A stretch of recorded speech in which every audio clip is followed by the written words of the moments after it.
Hey everybody, today we're going to go through Tomb of Horrors at max level. I just want to show you guys what you need to prepare for when you eventually reach max level, my strategies and tips and tricks I use to get through. It's important to know that Tomb of Horrors is the enemy squad powers are based on the squad power of your top 5 heroes. So if we go into my heroes here, you'll see my 5 top heroes here: Rock, Karana, Succubus, Arrogant Axor, and Arrogant Spear. Now, I don't use Arrogant Spear in Tomb of Horrors, but because he's still in my top 5 strongest heroes, the enemy squad power will consider that, and will be based on that as well. So we'll go back into Tomb of Horrors. We'll have a look at the first level here. 30,000 squad power for the beginner. I'm going to use these 5 heroes. Now I use Hagrim because I do not have a tank, so I use double healers as my strategy. I've always used this. It's worked very well for me.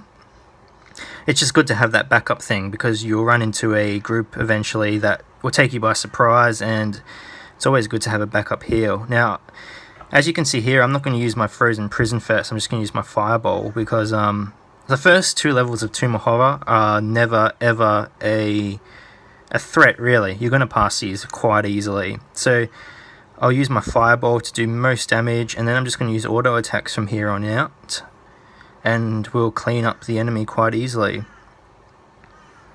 Just getting very lucky with my hits here. Dodge, of course. Nearly.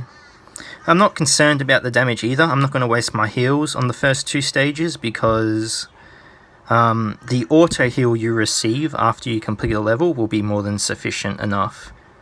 So you see, I haven't taken really any damage. I've completed the level except my gift, and most of my heroes go up to top health again. Not a worry at all. You'll find that I'm very conservative in Tomb of Horrors because I like to keep my abilities in case I do come up against a team that takes me by surprise. Teams like ones that have Karana and Silver Moon on them, always good to have your abilities ready for those. Even just teams with Rock on them, you just want to have abilities that can shut that down so you're not taking damage. I always leave Tanita to last in most cases because of his dodge ability. I got lucky there and just insta-shot him. But yeah, you're better off killing something that you can kill instead of attempting to kill Tanita and wasting abilities and missing. It's just efficient that way. Let him do his damage. It's manageable. It's going to happen. He's so quick, he's going to get his move anyway. There's no way you can kill him.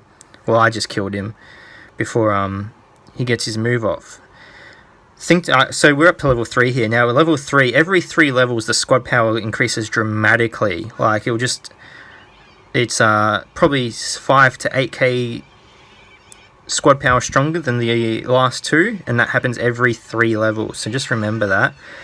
As you can see, I've just knocked out Rock there. I don't want him to get his ability off. I used my freeze, okay? I saved my freeze until this level, so I don't have to worry about anything. I'm just going to wipe everything out now. Now that I've got rid of the threat, I can just kill everything from here on out.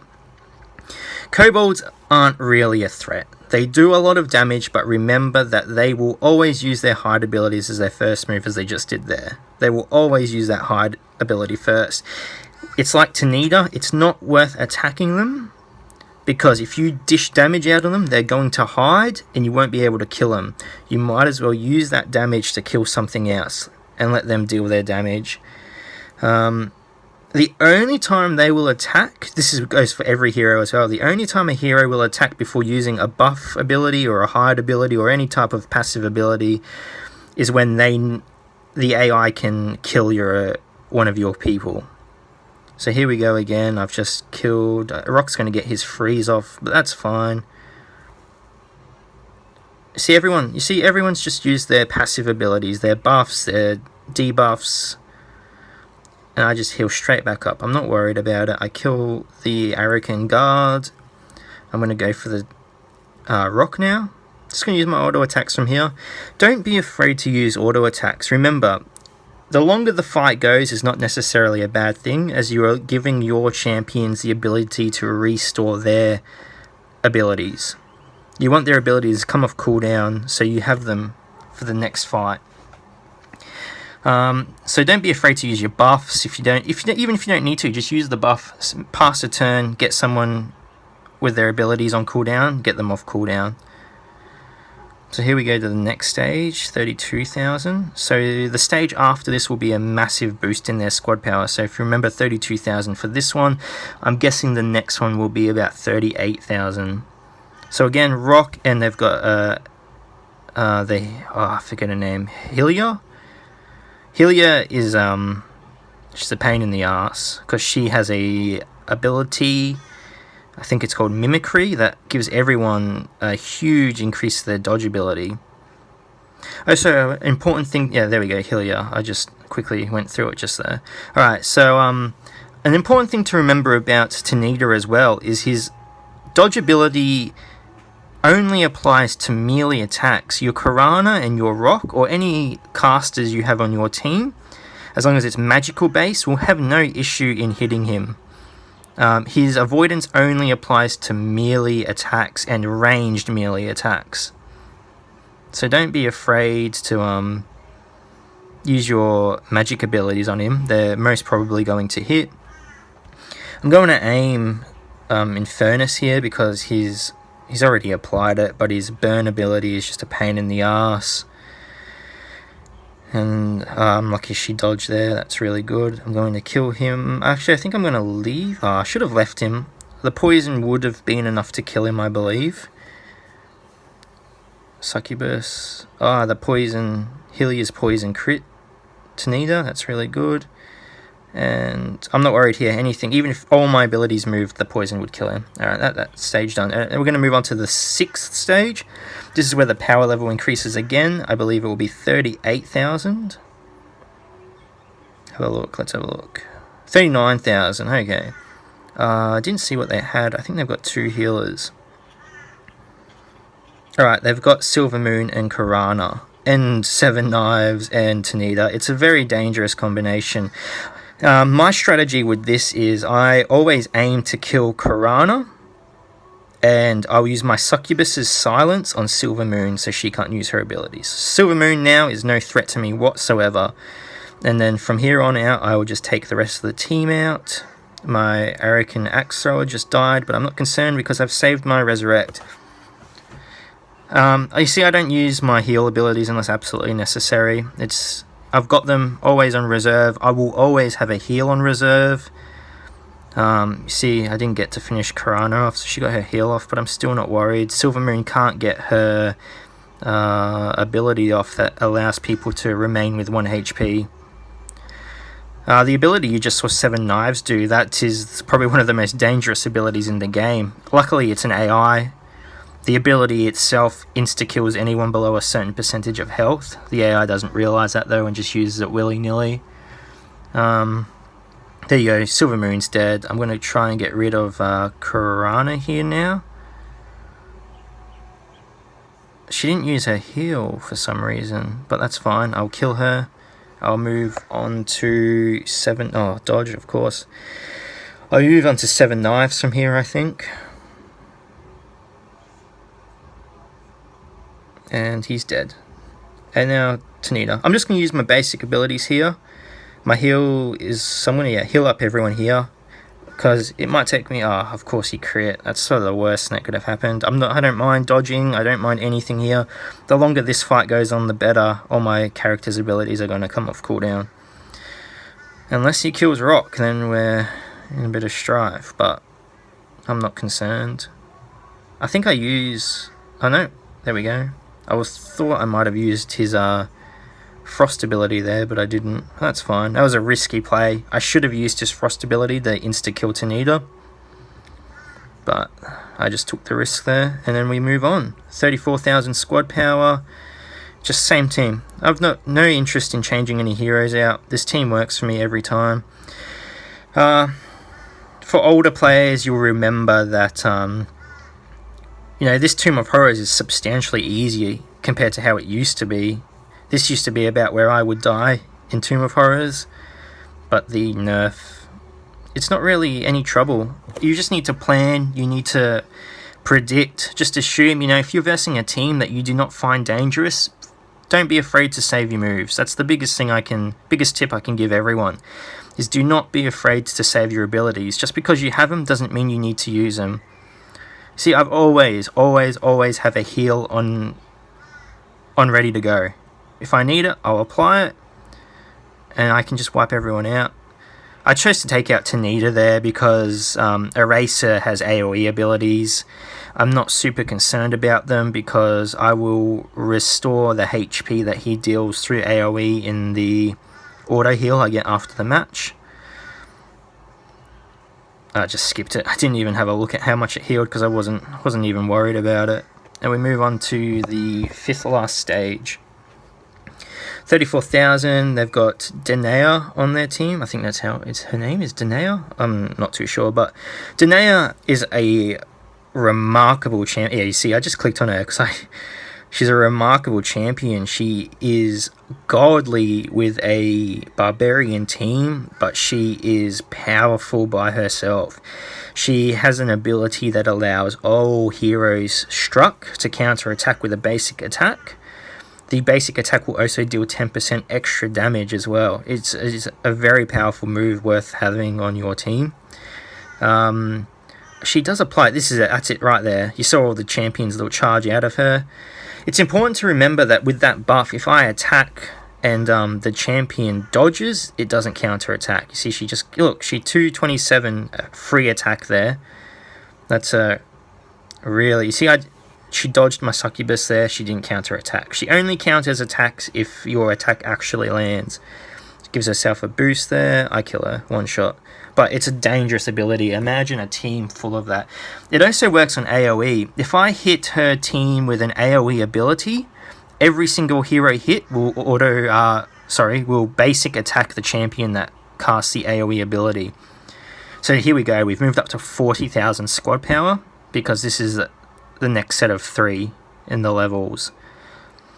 Alright, I'm going to use my Arakan. Yep, there we go. I hopefully kill her. Yep, one shot. That's a very powerful ability.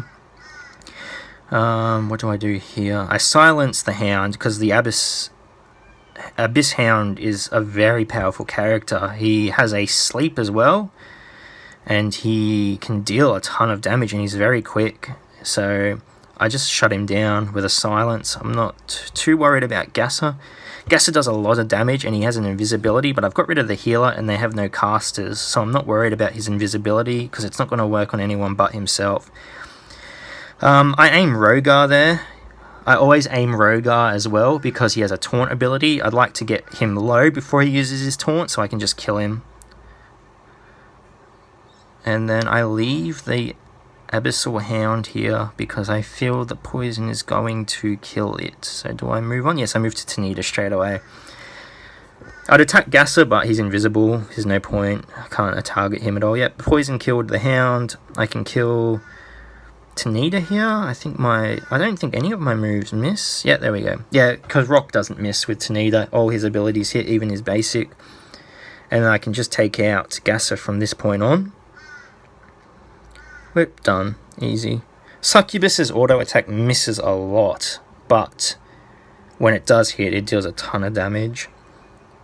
And then we move on to the final 3 stages. The last 3 are always the hardest, but that's to be expected. 35,000 minimum, 36,000 minimum power level. This is where you really want your abilities. You see, I'm in a pretty bad spot. Half of my heroes have half health. Kobold Slinger, I know he's going to use his hide, but from what I remember, I feel like he doesn't. You see, my rock is so low, he just instantly hits him. He doesn't use the hide ability, he just kills my rock. That's the way the AIs work. If a champion is low enough that they can kill them, they will kill them. So I just plug along here. I'm not worried, my rock's dead. I've got my Karana with her heal, resurrect. There, saved. That's what I mean. Don't use your abilities just because you can. Save them in case there's a situation like that. And you just put yourself in the powerful spot again. My rock's back up. Nothing here can kill me. I'm just going to auto attack. Auto attack. AoE, not even concerned. The auto heal will heal me back up for what he just dealt. And we move on to the second last level. I get some tank shards there. I always click on them just to see how many I've got. Yep, auto heal. That's fine. That's enough health for me to clear the next level. 39,000 again, and the next one will be over 40,000. I believe 43,000 is what we'll get up to. I'm going to use my freeze here. Of course, it misses the Karana, but I choose to use my double axe ability. I think, yep.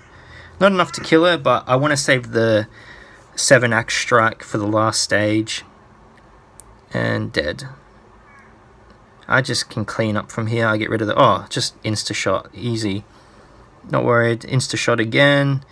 Not worried about this team anymore. Easy win. Gonna kill Rogar because he'll get his taunt ability off if it's his ability turn.